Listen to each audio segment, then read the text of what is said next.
drink well, eat well, breathe well, eliminate well, and sleep or rest well.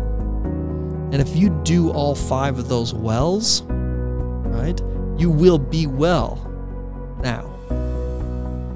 The top 10 ways to feel better now. That sounds good. That sounds awesome. Yeah. Is that what you're going to give us today? Yeah, let's do that. Top 10 ways to be well now. This is the Be Well Now podcast. Dr. Ron Dummar. Hello, sir. Hi, everyone. I'm Nick, the Curious Patient. And, Be Well Now is a focus on everyone wants to feel good. And we want to focus on living in the present because that tends to make me feel good. And I pitched you on the podcast and here we are. And I said, let's help people out right now. Let's give them tips they can use to feel better. Yeah. What can we put in our tool chest, right? What can we put in our quiver so that we can pull it out at a moment's notice and get it done? Quiver. Yeah. Haven't heard that term in a while. No, man. You got to start doing some archery. Archery for the win. Because if you're going to aim to the right place, you got to have those arrows. You've talked about orienting almost like your belly button. It sounds weird, but it helps you kind of picture it. Where am I orienting in my life? Where's my belly button, my core? What's the end goal? What am I orienting toward? And that can help you make decisions based on your ultimate orientation. Absolutely. And the way that we're facing is ultimately our creation. And the way you're facing or the way you're oriented is going to be your end point, right? If you're aiming an arrow and you're shooting a bow, the way that arrow is facing gives you a very clear destination or end point. If you take it off of the target, even a very slight amount, it's going to end up a significant distance away. So what we want to do, what I want to focus on is ultimately the point where you are when you're holding the bow and you have the arrow ready to go. That is where you make the calculations and the corrections from. So at any point in time, the most important place you are is the now, because that's the target that gives you your destination. It tells you, okay, this is where we're headed. And that allows you to be able to see where your creation will be. So I would say ultimately the first step for what are the tips, the top 10, the first step is recognize that you're a creator.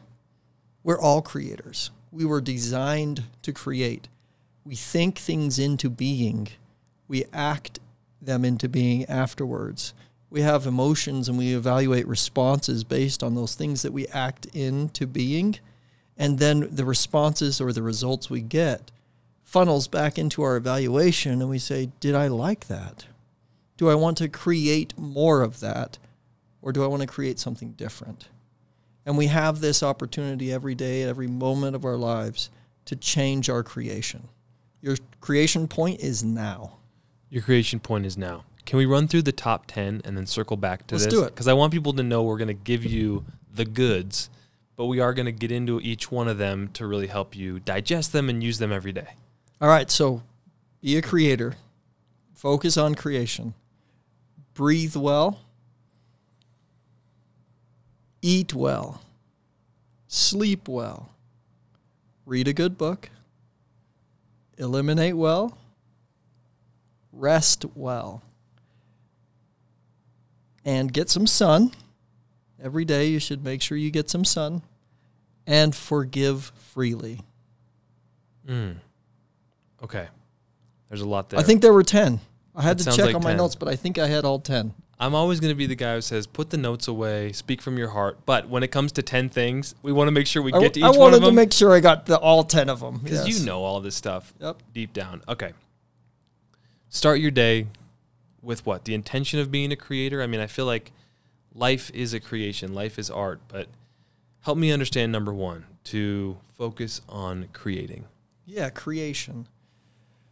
When I wake up in the morning, what do I want my day to be? How do I want it to feel?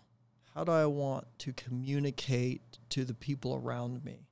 What kind of environment do I want to distill in my workplace? What kind of impact can I have on the people around me? All of those questions play a role into the type of creation you're going to have for that day.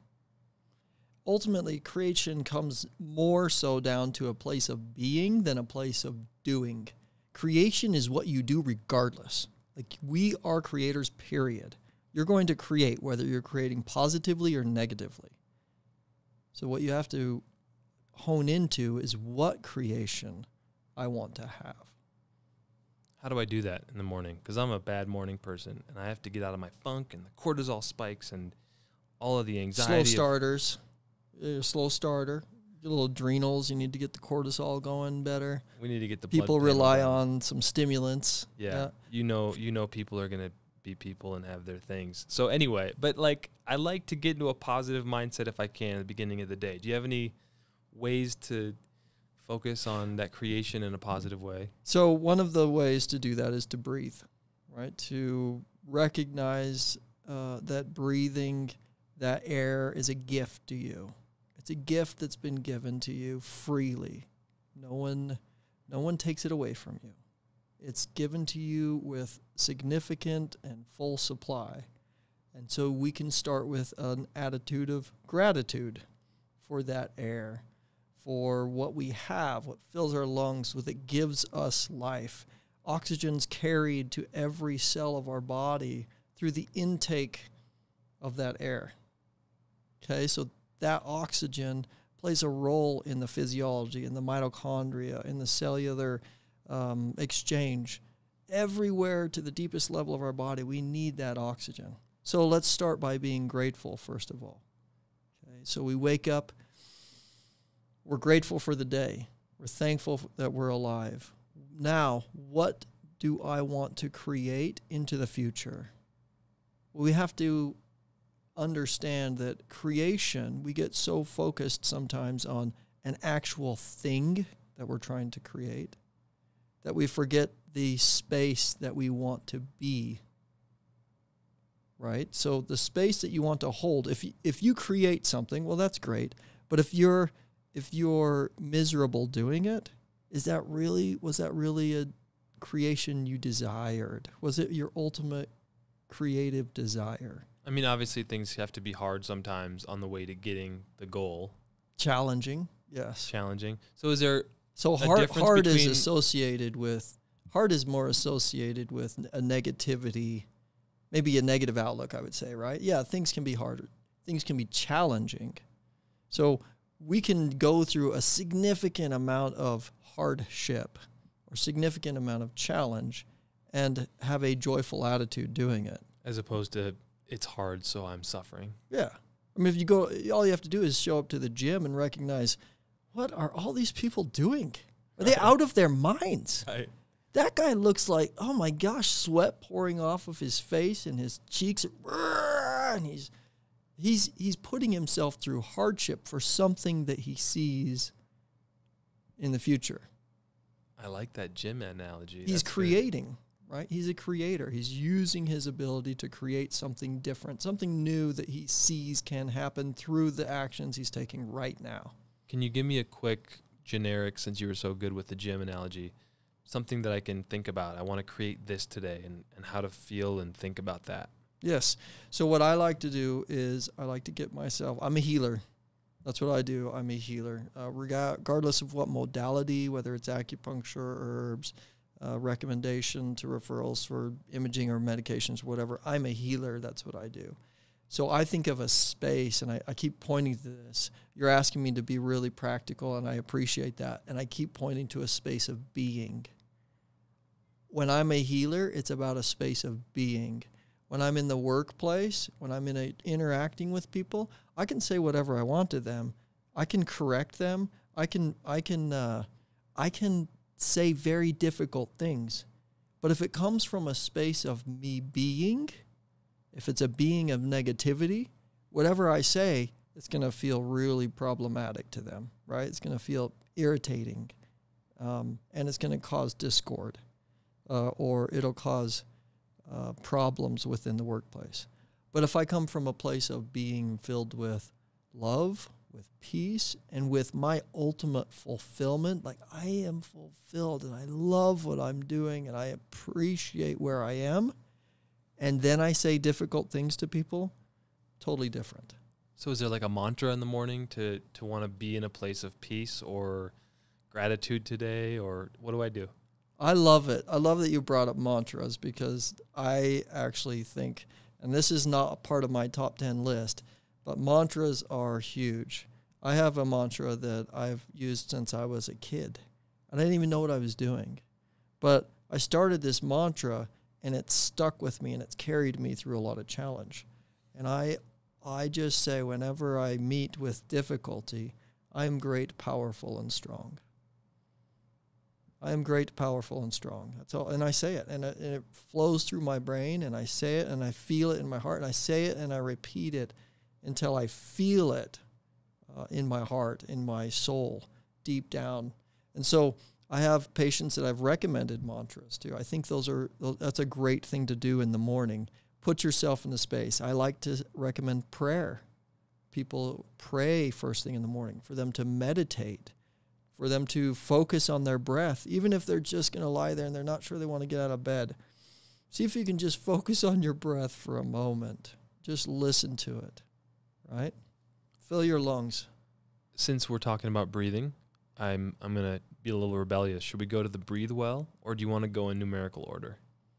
I'm fine with whatever. Breathe well is definitely a natural flow from where we just went, yeah.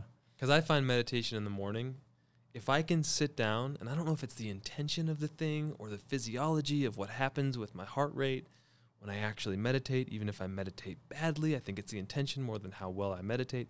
But if I do it first thing in the morning, it's the only time I'm going to really make the time. Yes. Because after that, there's just so much going on. And at least I can sort of mitigate against the so much going on by sitting. I like to make my bed, brush my teeth, a little bit of water first, and then I try to meditate. And I would say 4 out of 7 days a week, I don't do it. Right. But the 3 that I do, man, it's hard to have a bad day. And it's like, why don't I just wake up earlier? Well, I'm a human, and I didn't, and I slept in, and all these things. That's why I'm asking you. But let's talk about breathing well after that little diatribe. So breathing, physiologically, breathing especially through our nose. Nitric oxide production is a natural result of breathing through the nose. There's nasal concha, like little turbinate bones, almost like seashells, and they're curvature shaped, and they turn the air through like this. And one of the reasons they're designed to do that is to collect, there's hairs in there, is to collect debris and dirt, so that we have like a filter system that goes in through our body, right, in through the nose. But also, through that breathing through that cavity, the nasal cavity, what it does is it activates the production of nitric oxide. And nitric oxide has been shown to lower blood pressure, to dilate vessels, to reduce stress, right, responses in the body. So if we're able to improve the production of nitric oxide naturally within the body simply by breathing nasally in and out. Out through the nose too? In and out through the nose. Because I've heard in through the nose, out through the mouth. I know there's a lot of different patterns, and you know what? I'm going to tell you right now, you can't go wrong. As long as you're in through the nose? Or yes, is breathing pretty decent? Breathe. Okay. Breathe. Breathing if you can get it through the nose, as much through the nose as possible, then do it through the nose. I've actually worked myself up, but I think it's really important to breathe through the nose. I really think it's an important thing. We weren't really designed to breathe through our mouths. We're designed to breathe through our nose. We're designed to eat through our mouths. We weren't designed to eat through our nose, but we were designed to eat and metabolize and break things down through our mouth, tasting, all sorts of things, right? So I've even gotten to a point where I'll work out, and as I'm working out, I'll attempt to breathe through my nose as long as possible. There's a few different ways to approach nose breathing, but it is so good neurologically. It's good for your brain. It's good for your heart and your cardiovascular system. But here's a thing that you can do is you can start and say, okay, I want to do an inhale breath as slowly, like see if you can sustain that inhale breath for as long as possible. And then sustain that exhale breath for as long as possible. Now, if you can do that, that's good. And then the next thing that you want to do is you'll want to inhale for as long as possible and now make the transition from inhale to exhale almost seem like it's not interrupted by a pause. So just a up, right? So you want to not have it be disrupted with, because usually we'll breathe in and then we'll pause. And then we breathe out. I just tried that, and I noticed instead of the sort of violent action at the end of the breath, where I sort of got back into my mind, by focusing on that sort of rhythm, I felt like I was staying in the moment. I felt more as like a wave. It felt more beneficial at a meditative level, where I sort of felt like, oh, I can vibe with this, as opposed to like at the end of the breath, it's like something kind of, it's like you're shifting gears and then you're turning back around. Yeah, so what happens, and if you look structurally, I do a lot of physical medicine too, when we're infants, and if you watch an infant laying on its back, you'll see it breathe. And where do you see it breathe? You notice its belly going up and down and up and down. Its chest doesn't move at all. But as we age, for some reason, we begin to teach ourselves to expand our chest, which is not really what we should be doing. We should be pushing our belly out and expanding and opening the diaphragm to pull those lungs open. Okay, so when we breathe in, we really should be, as we're breathing in, pushing that belly button or that abdomen out, focusing on what we call belly breathing. And as we exhale, pulling that belly button in towards the spine. Am I wanting to start in the belly and then work my way up, or just go breathe in through the nose and let the belly expand? Yeah, let the belly expand.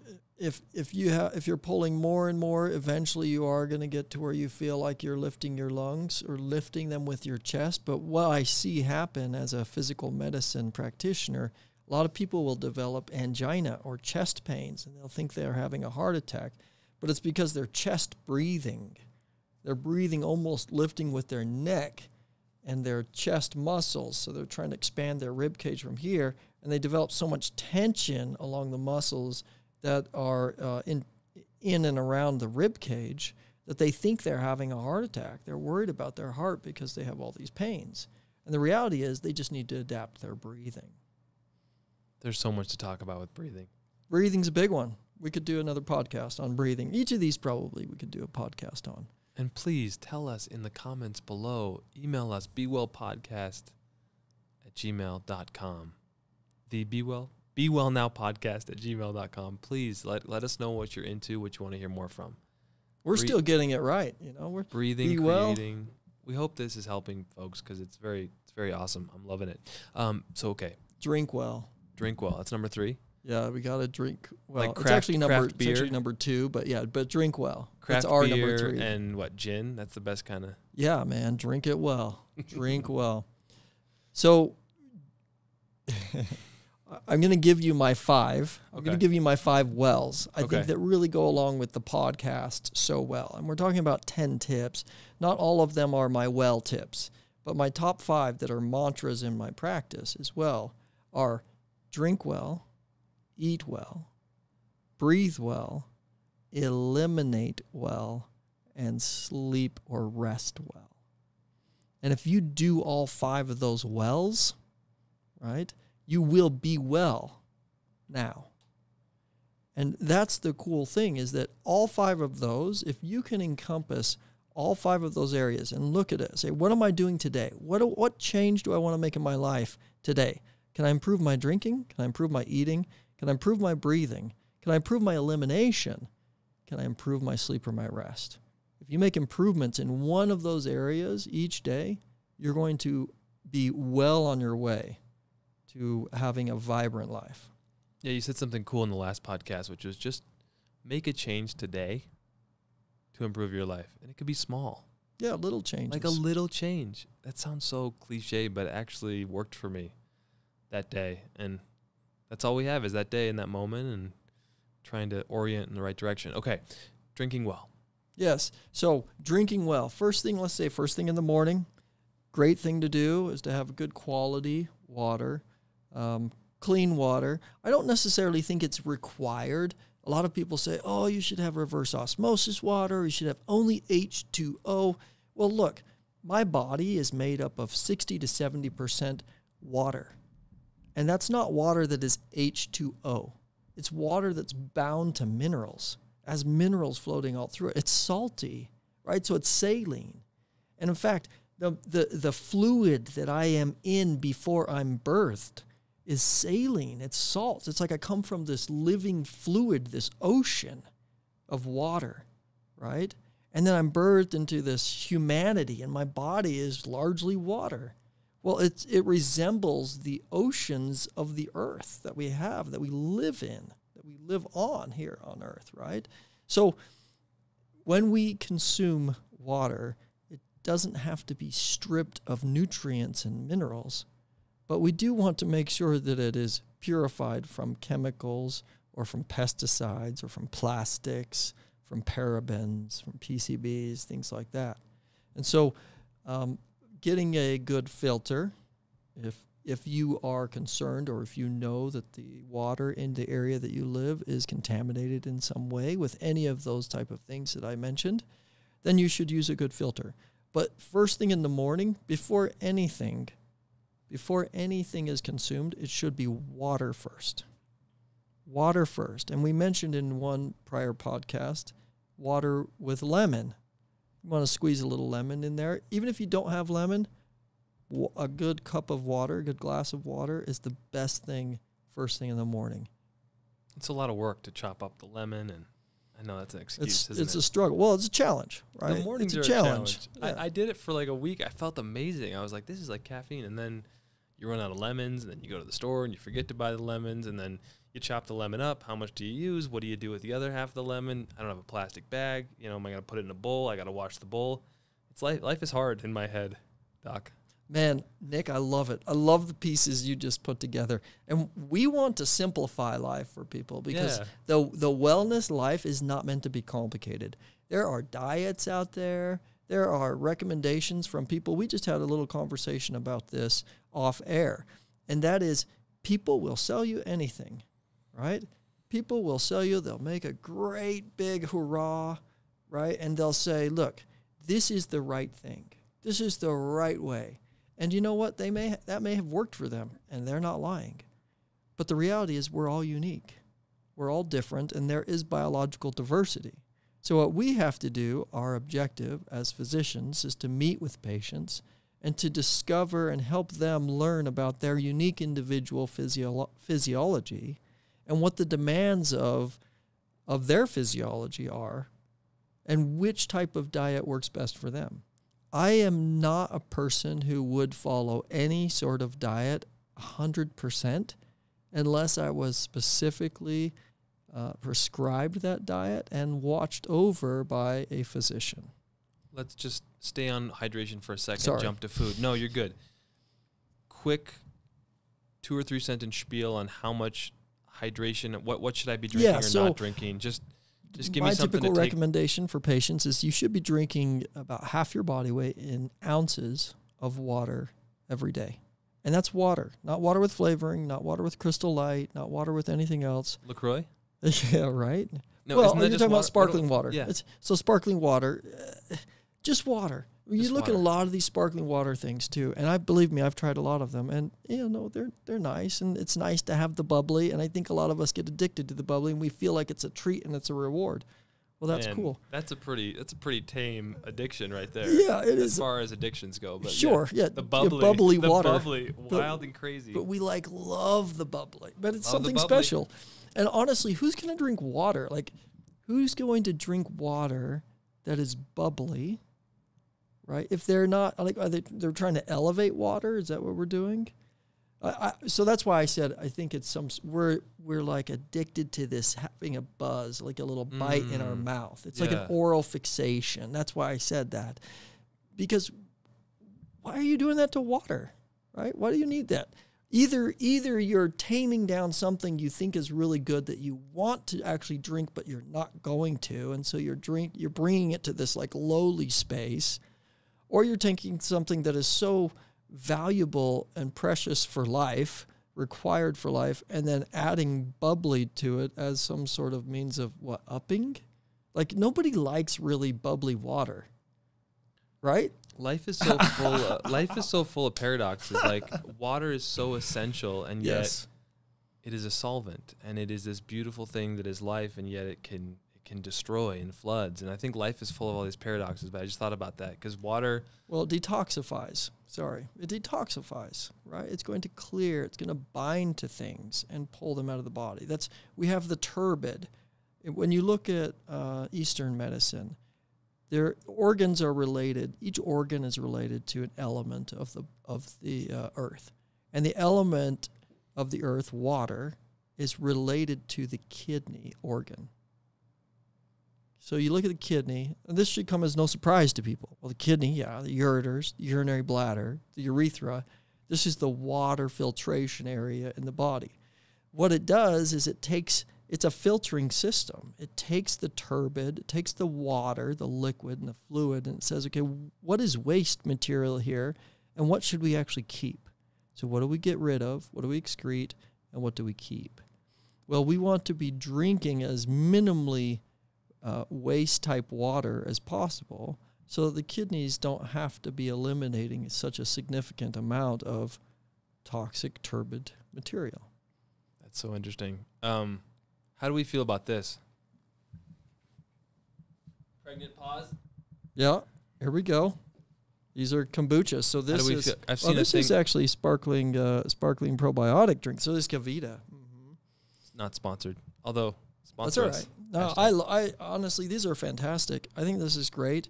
What I would do with even with your kombuchas. So this is sparkling water. So it's water kefir. So this is great. You're going to get some kefir, some probiotics. And here's what I would say. We talked about steps, taking steps, making little steps. If I'm drinking soda and I really like the bubbly, is this a better step? Yeah. Oh, absolutely. This is far better for you than just drinking a soda. But even though you look at this and you're like, oh, yeah, that's just a lot of people will look at the front and go, oh, man, it's got peppers on it and lemons. That must be healthy. So they just grab it off the shelf. Well, okay, don't let that fool you. That's a billboard right there. They just sold you. Sugar and carbs and what else is in there? Now turn it to the back and just look at it. Okay, well, we have some apple cider vinegar. This is a pretty good product right here. They don't have any food dyes or additives that way. And 3 grams of sugar, but I don't see any added sugar. Looks like they have a little maple extract, so that's probably the sugar that you could say they added, if any.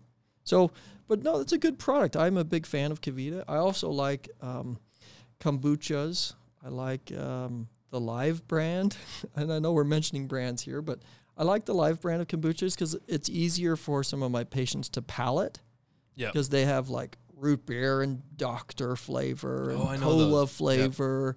Yep. And those are fun for my kids. So when in our house, when we want to have a party day or, Friday night movie night or something, we'll get some kombuchas, we'll pick them up. And I think to myself, oh my gosh, I used to eat, these big shakes when I was a kid, like sugar overload and tons like that. And I don't necessarily keep my kids restricted from sugar completely. I try to help them make the wise choices in their lives. And for the most part, they really do. But I'm not going to keep it from them in chains, right? And I want them to be able to have the opportunity of analyzing how they feel when they consume something. So I would say the same thing. We want to bring people to an awareness of how good it feels to run the body on quality, clean food and quality, clean water. Right? Liquids. And once you get to an awareness of that, then you consume something. You go back and you go, oh man, I haven't had this soda for such a long time, and you drink that, you will recognize really quickly, oh, I didn't need that, and I don't feel all that great. Right? You feel different after it. When you have an addictive personality, sometimes you go back to that, and once you touch it, you're consumed by it. Mm-hmm. But it's nice to be in a place where you can try something again, realize it didn't make you feel that good, and be like, I'm not going to be hard on myself. I don't need that. That didn't make me feel super good. Moving on, But so eating well, it's such a big topic. Yeah. I imagine you have some thoughts. Yeah, so eating well is a very challenging one for a lot of people. And there are a lot of people who say, especially because we've been preached to for so long, that, you know, you should have this many grains and should have this much dairy each day, this many servings of nuts and seeds. And, you know, we had the whole plate put out. There used to be a triangle, and then it became this plate, right? So people are just all out, just confused on what they really should be eating. And ultimately, when it comes down to it, the best rule of thumb is to say you should be eating from the field. You should be eating from the farm. You should be raising food yourself and consuming it. Now, unless you have a lot of land and you're growing a lot of food, there's no way that you're going to sustain a family on that. And so you are going to have to rely on the grocers to some degree. So then from there, we have to look at, okay, we have USDA organic. Is USDA organic? Well, yeah, that's beneficial. It's good because at least it's suggesting that it's not genetically modified. What's the problem with genetically modified foods? Well, the problem with genetically modified foods are the sprays that they put on them. The reason they genetically modify them is so that they can put some toxic adjuvants to them that keep pests and other weeds and different things away, right? Now, what happens if I happen to be a farmer and I'm an organic farm, and my organic farm field happens to be right next to this other field that is non-organic? It's a GMO field. Well, there's going to be spray, and there's possibly overlapping, right? There may be some downwind carrying over onto our crops as well. So that is something we have to be cautious of and be aware of. But the best thing you can do, you're not really going to be able to go figure that out, right? Gosh, did this avocado, was it next to a genetically modified avocado farm? I don't know. The best thing we can do and the best thing we have right now are to be able to say, is this USDA approved organic? And there's a lot of discussion too about, you know, we've talked about with COVID and a variety of different things, what's happening with the CDC and what's happening with a variety of different medical regulating bodies and also the FDA, the food regulating bodies. Well, the USDA, I've been told it by certain sources as well, has been infiltrated to some degree as well, that they're just taking some of their calls from upper people and they're just allowing certain things to happen or occur. I don't know if that is totally legitimate right now or not, but what I do know is that what we have is that USDA certified organic is supposed to mean that it is not genetically modified. Therefore, that is our best option when we're at the grocers. It's so hard to sift through it all, and it's hard to think about every little factor, and I think it can get overwhelming. I think you can get so fixated on your health that it's almost like a mental illness. You're not fun to be around. You don't want to go out and eat if it's not the right food. So I think there has to be a dance there between not even necessarily trusting that USDA organic is everything that they say it is, but being okay with things not always being perfect, even though I'm sure you would want them to be perfect, and so would we, and for our kids. It's just not possible in the modern world. Yeah, I don't think. Well, I think you bring up a really good point, because the reality that we all should be coming to is that things are not always perfect. Right? Whether it's our food, whether it's our water, whether it's our health care, whether it's our school, you know, it doesn't matter what it is. The teacher, you know, sometimes doctors have days where they're really on and some days where, it's just not their day, right? So things are not always perfect.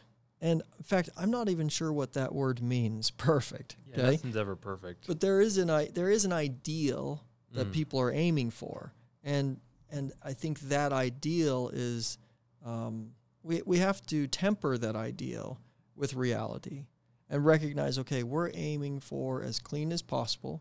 We're doing our best. And what we're going to do is, by making these choices, we can place confidence in the things that we're eating. and the way that I'm raising my family or the things that I'm giving to my family, I can have confidence that we're going to be minimizing other issues that we could be developing. Man, it's so hard, though. Organic is more expensive.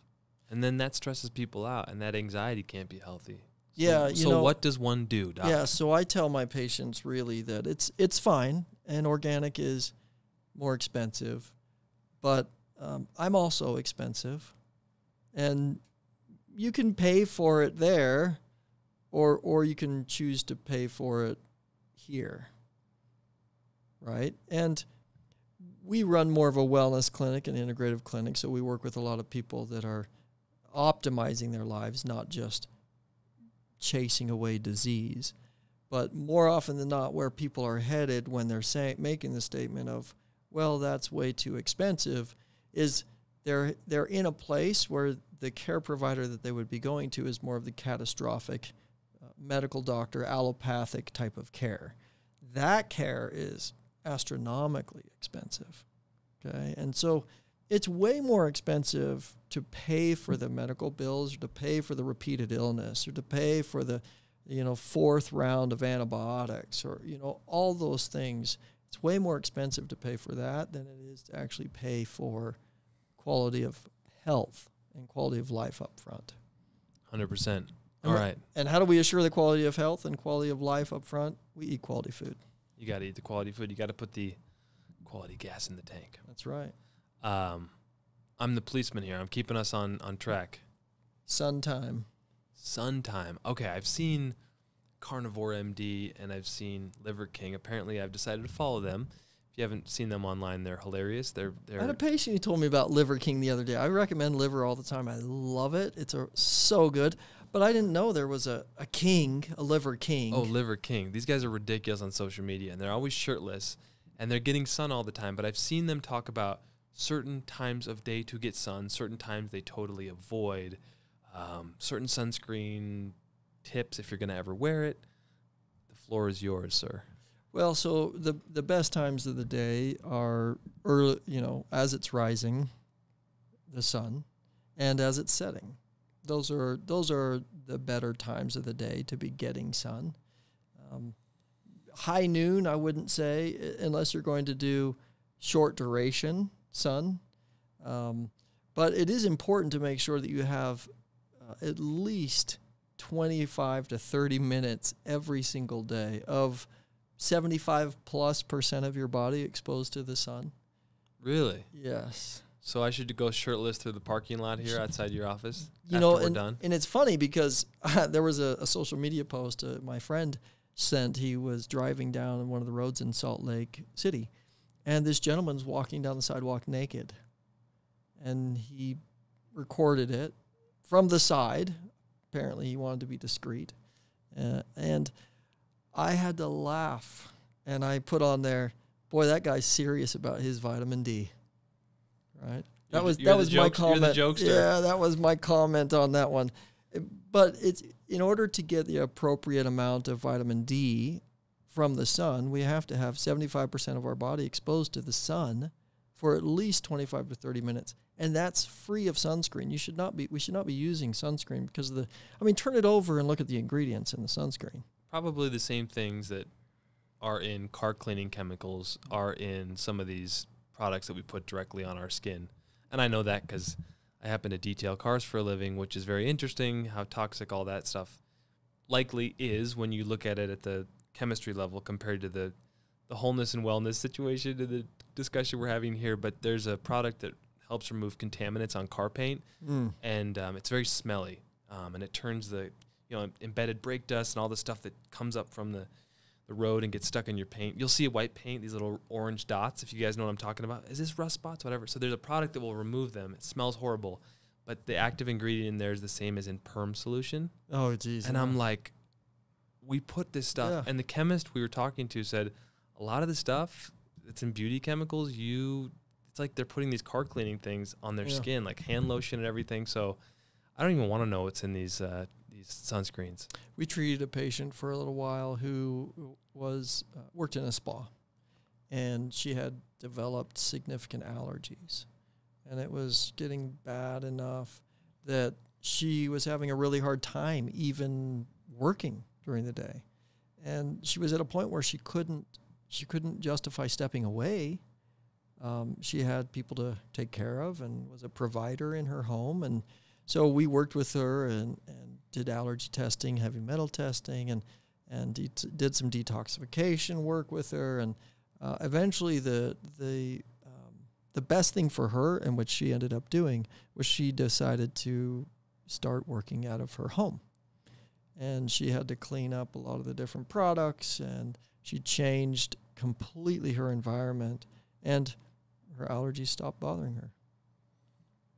So what if I'm outside for 4 hours a day at the amusement park with my kids, or they're going to be out for 4 hours, high noon, 3 p.m., middle of summer? I mean, I can't wear sunscreen. What do I do?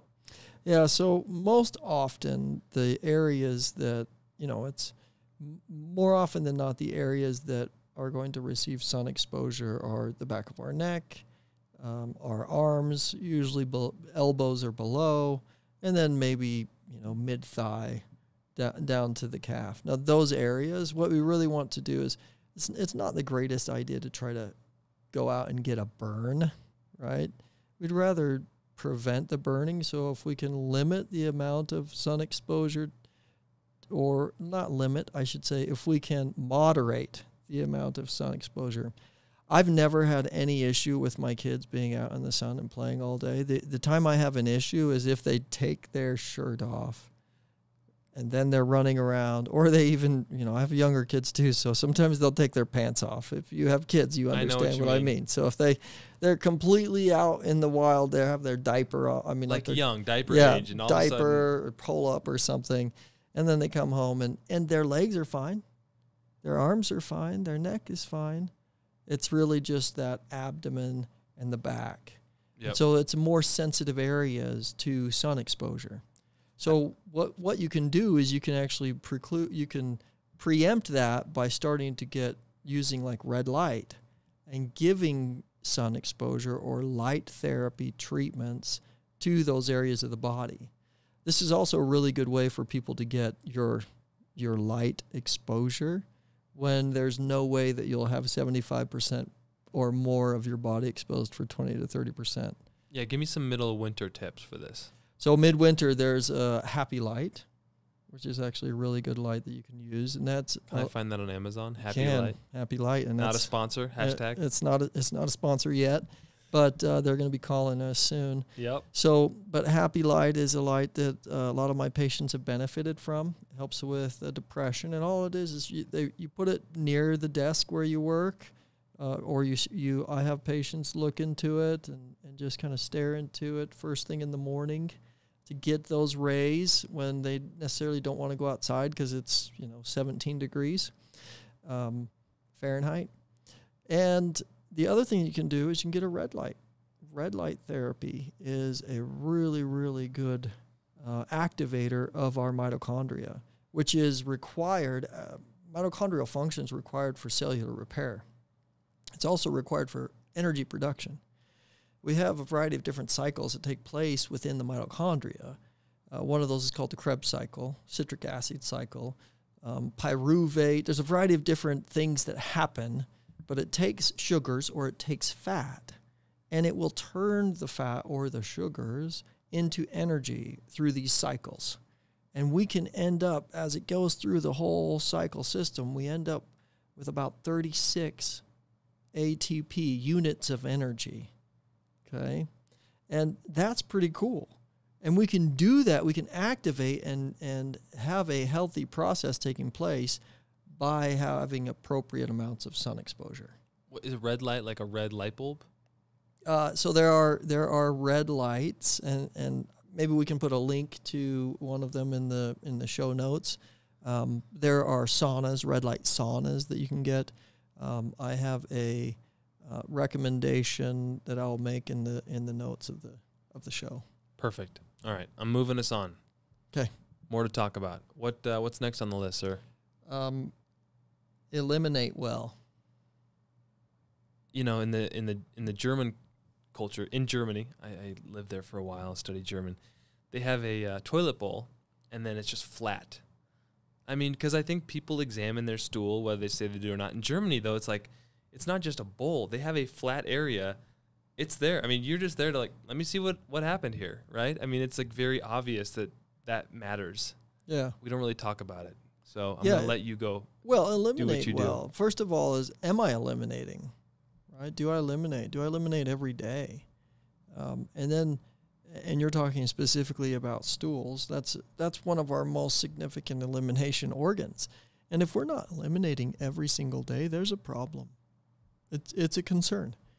And essentially what that means is that we're not passing the stool efficiently enough. If we're not passing the stool efficiently enough, we can develop things such as SIBO, or SIBO, some people say, small intestinal bacterial overgrowth. And the way this happens is the stool's not moving through quickly enough, and so as a result, the food material will stay in one part of the intestines where it's supposed to move on. It stays there longer than it should, and it begins to decompose and to ferment.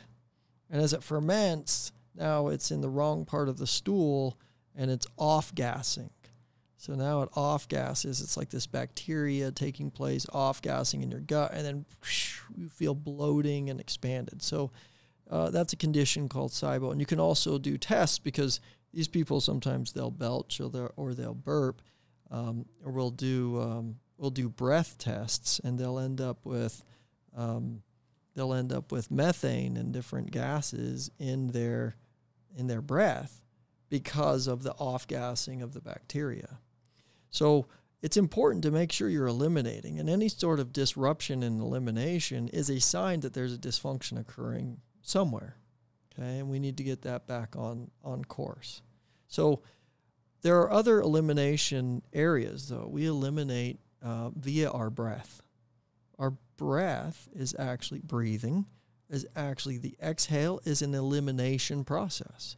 It's a exhaust process. We can eliminate not just the air and the carbon dioxide itself, but we eliminate the droplets, the water droplets, the particles. So if our body is wanting to eliminate, say, a toxic chemical or something that's built up in the body, it can eliminate it through that process as well.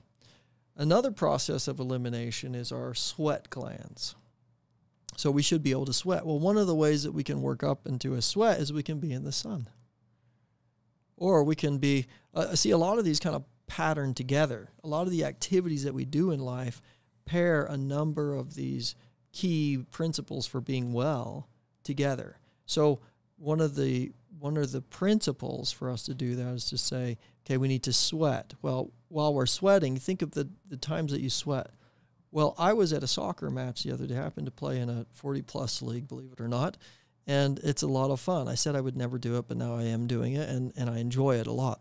And I was breathing deep, in and out, okay? And I was trying to breathe through my nose as much as possible. And then I'm running and I'm moving my body. And then I'm sweating and I'm eliminating. And at the same time, I'm having sun exposure, okay? And I'm wanting to maintain the temperature, my thermal control in my body as well. So elimination is also sweat. We eliminate that way. There was a time when I taught wilderness survival classes, and I took a group out, and I happened to be out on my own in a little camp area, and we were all about, each participant, I would put them about 100 to 200 yards apart so that they could really feel like they were on their own and separate from one another, and they had a designated area that they weren't supposed to leave. So I was in the area. I would check on each of them. Anyway, the point is, that night, I laid down. I had wrapped my poncho around my bag and my sleeping pad because I thought, well, it might rain tonight. So I snapped it up, and over the night, it had flipped up over my head. So it flips up over my head, and I wake up in the morning, and I was like, oh my gosh, I was soaked. It was wet all over the place, and I'm thinking it must have rained. And I get up, and I look around, and there's no water anywhere. It was dry as a bone. And I'm searching all through this bag, and I'm thinking about it, oh my gosh, I was breathing that condensation just from my breath and from the expiration and exhalation that I was doing is what contributed to that amount of moisture. Now think about how much water we're actually losing every day, right? Even just so we by lose breathing, water when we exhale? just by breathing. I didn't Yeah, know so that. there's a water, that's why I'm saying the water droplets, right? That can be a means of detoxification as well for the body. So that comes down to making sure, at least in part 2, that we're drinking well. So we're going to tie all these back together. So we should be drinking well, which means we should have at least half of our body weight in water, good clean water, every single day. What's next? All right, so let's talk about rest well, shall we? Everyone wants to get better sleep. Yeah. Give me some tips, man. How do I sleep better? How do I stay rested? Life is stressful. Never enough time. You know how it is. One thing that people will do frequently is they'll be on their phone until they fall asleep. Everyone does that now. Yeah, and this is actually one thing you can do to sleep better. It's so hard. To put the phone away. I'm on a podcast with you. I looked at all the science. I had someone who really gave me a good, solid program to do this, and I haven't done it for months. And I know that's me making an excuse, but, like, those phones are powerful, man. I know that I should lock it up in a safe 2 hours before I go to bed, let my brain wind down, read a book, blah, blah, blah. But there's so much on the phone. There's so much to look at. So much work to do. You can feel so efficient. We're getting a lot of hits of dopamine, too, because look how many likes we have. Look at where we are. That's dopamine right there. It's playing into our addictive centers almost, right? It's like, oh man, that was really, look at that. Somebody likes me. Now I'm a part of a group, or they like something that I said. Oh, that's affirmative. That's affirming who I am. And I kind of like the fact that they're affirming that. In fact, it gives me helps me feel that what I have just said is valid, or what I just did is valid, right? Dopamine. So I'm having a relationship with dopamine if I'm not putting my phone away at night. Yeah. And if I can't get the dopamine because I want to feel good, what does that say about where I'm at? And is there another way that I can address that desire for dopamine and find it somewhere else? Ooh. Okay. Yes. So dopamine junkies, right? Adrenaline junkies, these. So what we can do is we can recognize that there are higher states of being. There are higher states of being. So billboard societies, when we have our phone constantly, it's a billboard to us as well. Now, we have a lot of work that we can get done with it. It can be very efficient, but we should make sure that we're using it as a tool, not as a boss, not as a supervisor. The phone is not our supervisor. The phone is a tool. So as long as we have that relationship in order, then we're in good shape. But if the phone becomes my boss or becomes my supervisor, that's when we start to have trouble. That's when we should start saying, okay, we need to rearrange this relationship. We need to have a determine the relationship. I used to hear people say that a lot. DTR. Yeah, right? So let's determine this relationship. And we need to have that with the phone, so that ultimately we can be the boss and we can be the ones in the space of controlling the outcomes that we desire, right? Or controlling at least our space, okay? So how do we do that? Well, put the phone away, practice a little meditation. This is one of my favorite things as well, scripting. We talked about mantras earlier. Scripting is something huge that will be a blessing to you in your sleep. It will also be a blessing for you in your meditation and you in setting goals and achieving goals. Scripting is something I like to do to say, instead of, I do it in place of goal setting. This is my goal setting. What do I perceive or desire for myself at the highest level? Who do I aim to be? What do I aim to achieve? And for me, as I've said, that comes down to mostly ethereal things. It's a description of of who it means to embody the energy or the space of what it is I'm trying to get to, right? And it has nothing to do with the steps that are required to get there. But it's all about embodying the individual or the space, the energy, and the feeling of what it means to actually be there. I think that so many people are striving to get some career or some goal. They want to achieve some milestone. And what they really want is the feeling attached to that achievement. That's what they want. They want the feeling. So is there another way to get there? Yeah. So it's an interesting discussion, right? Yeah. Because how many times have we gotten what we wanted and we still wanted more? It didn't quite feel the way we thought it was going to feel. Yeah, billionaires. Right. People from all walks of life, the wealthiest of the wealthy, no matter how high or what we call successful, whatever that means, they are. The people who seem to attain all the way up to the top echelon of society seem to frequently be the most miserable as well. That doesn't always happen. But the key is, how do you attain the highest echelon of society and be of the highest fulfillment and greatest peace, which is what we said we would create our day like, right? We want the space of greatest fulfillment and highest peace. And if you ask somebody, if I ask anybody, even the richest of the rich, I believe that they would say, I want, just like the poorest of the poor, I want my greatest fulfillment and greatest peace. That's what I want. I want that space. I want to be in that place. Wherever that is, that's what I want to be. That's where I want to be. I want to be in my position, in my place of greatest fulfillment and greatest peace.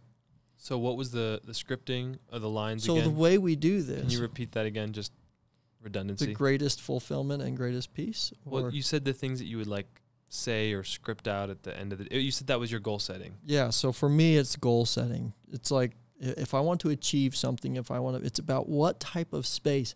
If I want to achieve something, I do this with my soccer kids. I coach a soccer team, okay? They're like U13. They're turning 13, 12-year-olds. I have them envision before every game their very best game. And I say, I want you to envision making good passes. I want you to envision connecting and linking up with your teammates. I want you to envision making good runs and supporting. I want you to feel what it feels like to make those passes. Feel what it feels like to connect and link up with a teammate. Feel right now what it feels like to be a supportive teammate. And then feel how exciting it is to score a goal together as a team. Feel what it is like to win. Experience what it is like right now to be a winner regardless of the score. Okay? That point right there is critical because it is irregardless the score. It doesn't matter. These little things that we're trying to get to that are very specific details of, I want this position or I want that position, I want this salary, I want that salary, I need to be in this place or that place. Those are like the outcome of the game. I want this outcome, not that outcome. You know how fickle that is? I mean, you think about it. Basketball players, you watch professional basketball, you watch college basketball, professional football, college football, right? These matches are often reliant on a single play. As someone who coaches and plays sports, you're obviously not saying that sports are inherently bad. So the dance between playing them to the highest level you can, caring about winning or losing, and yet the feeling that you want to have based on the idea of winning is so fickle. And what about the feeling you could get from embodying the whole experience? I still am trying to figure out the dance between not caring about the score and caring about the score. You care about the game. It's a beautiful game, right? You care about the play, but care about being in the space of playing the game, right? Think about it for a moment if you can. Take yourself to a space of before football was invented, or take yourself to the place when football was invented. How did that look? Right? What was, you're out on the playground or you're out somewhere with these kids and you're watching them romp around.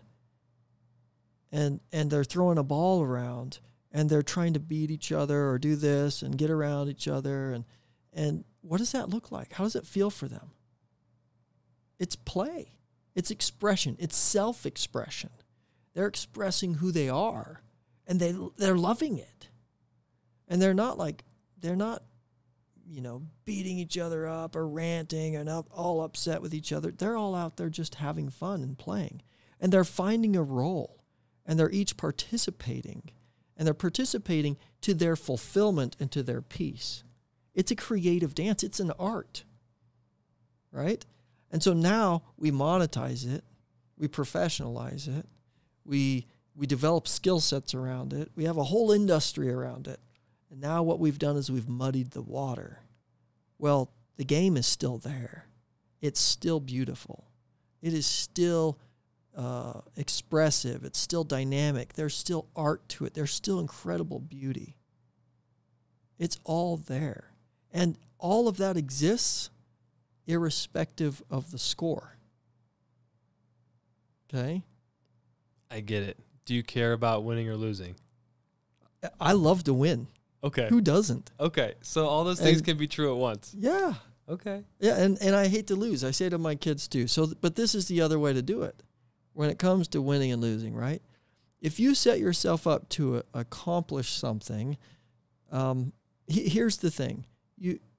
We want to play the game the very best we can. When we lose, that's sad, because you know why? It sucks because we put so much into it. And that is a result that is one indicator. It's a single indicator of how we played the game. But it's not the only indicator. It's not by small, it's a very, very small indicator, really, of how we played the game. And so what we need to recognize is that there are so many other indicators. For my kids, I say to them, listen, yes, you lost today. Okay, there's two ways we can go about it. We could say, you know what, you lost today, you're going to sprint, you're a bunch of losers. I want you to know you're going to be punished if you lose. So you're going to work your tails off so you're never punished again. Well, that's one way of doing it. The other way we can do it is we can say... Does that work in the short term? I doubt it. That whole fear philosophy, I feel like, is less prevalent. I think it creates than it used to be. Mentally weak individuals, is what I think. So the other way we can go about it, though, is we can say, hey, listen, how does that feel? Do you guys like to lose? Did you like that process? No, we didn't like that result. But we may have liked the process. We may have enjoyed the process. We may have loved the process. In fact, I hope they loved the process. But sometimes I was down at an activity. Sometimes this process is cut short, right, in the result that you want by a simple, almost fluke thing that happens, right? We call those in football turnovers. You know, the running back dropped the ball, or the quarterback threw the ball. It was tipped at the line and intercepted. That's kind of those are the turnovers. That's part of the game.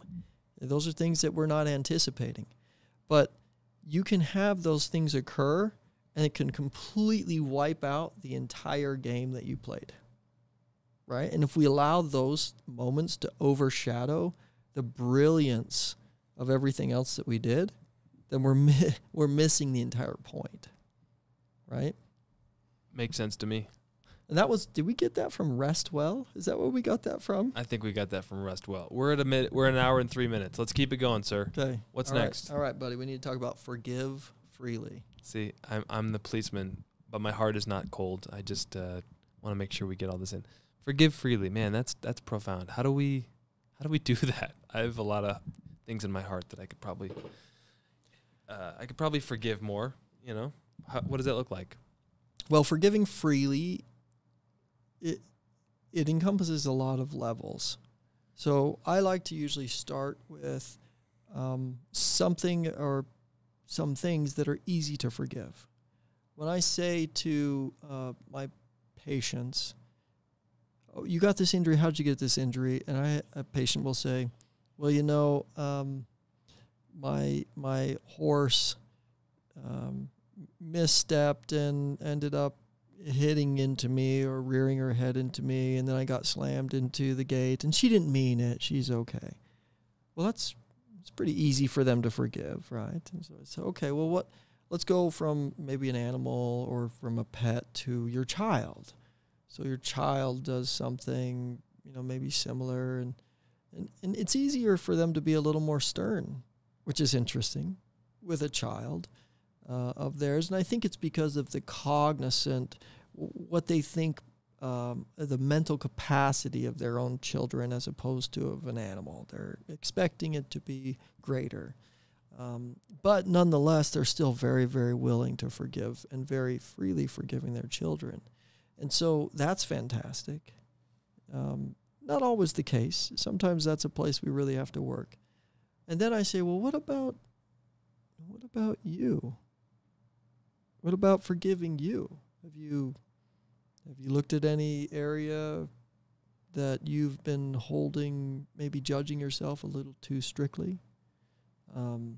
Maybe you're not allowing yourself to receive forgiveness because you think that you should have been something different?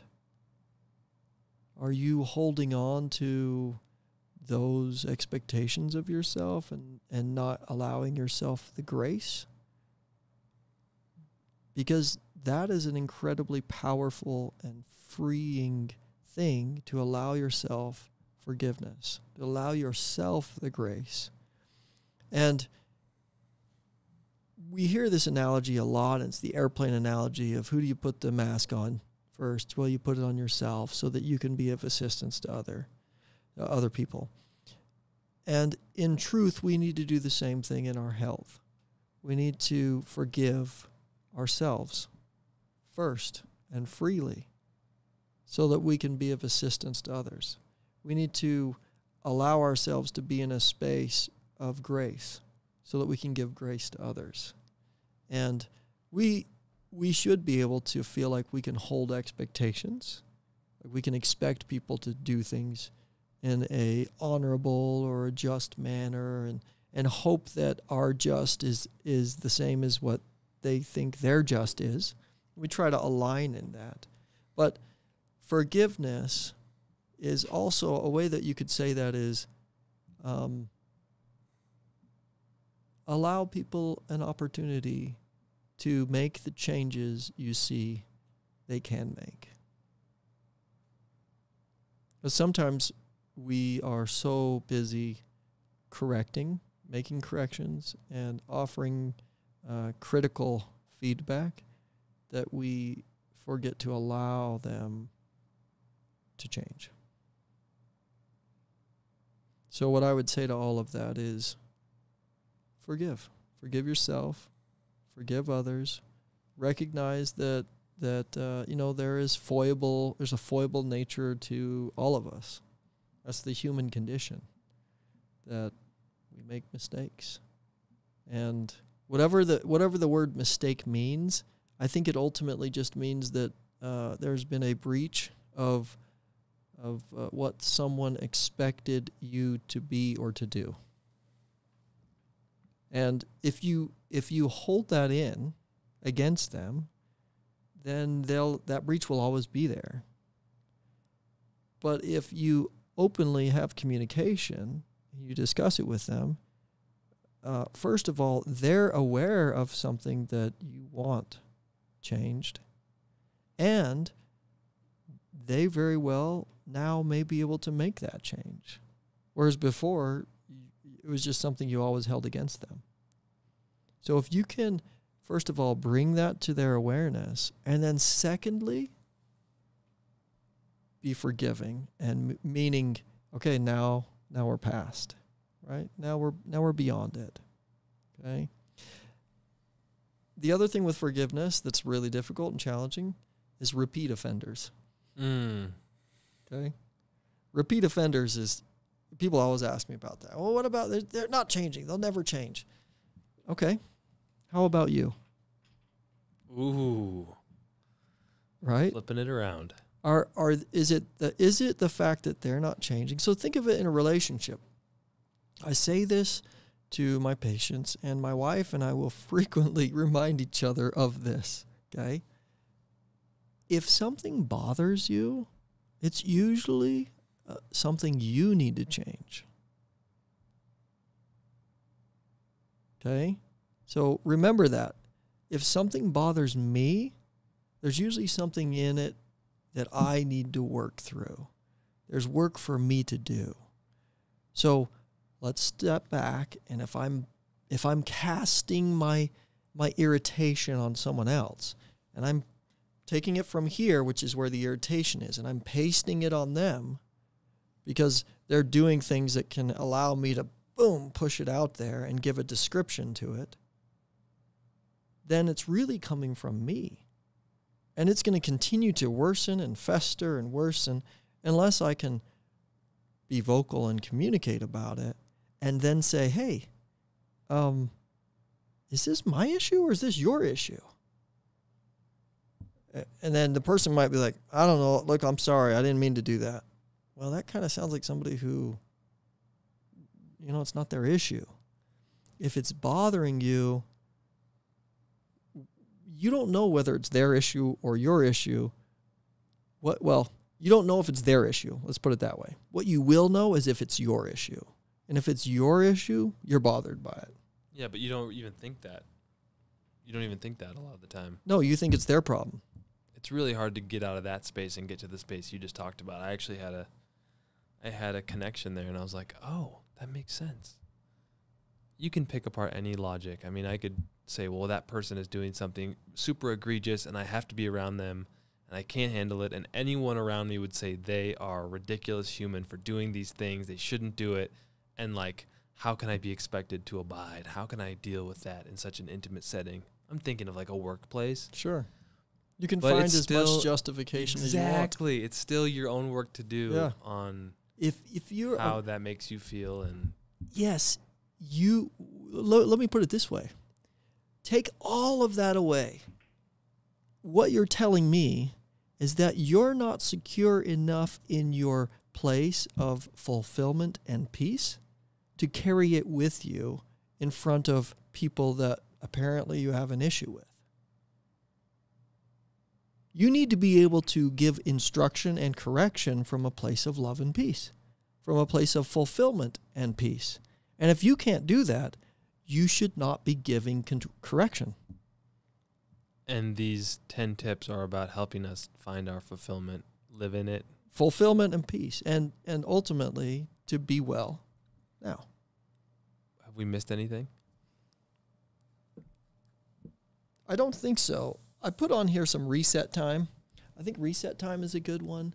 Reset time is essentially getting rid of the billboards. We covered this idea throughout the podcast already, but part of the billboards are news programs, radio programs, actual billboards, and then also certain toxic people. And you don't know people are toxic until you kind of awaken and go, whoa. But can't you be the Buddha and with a place of fulfillment and peace, absolutely handle anybody at all times? Why do I want to force ideal. Away the work environment that I didn't like, even though that's what I did, and I feel so much happier now? And I was just thinking about that. I left a place that was very toxic and difficult, and I'm in a different place now, and I'm like, this is so amazing. But I'm like, that's still, if I was put back in that other place, I would really struggle with it, and I'd want to be as I want to have as much equanimity as possible in both situations, but so I can control things, but shouldn't I be able to exist in any space? Yes, absolutely. It's our life's work.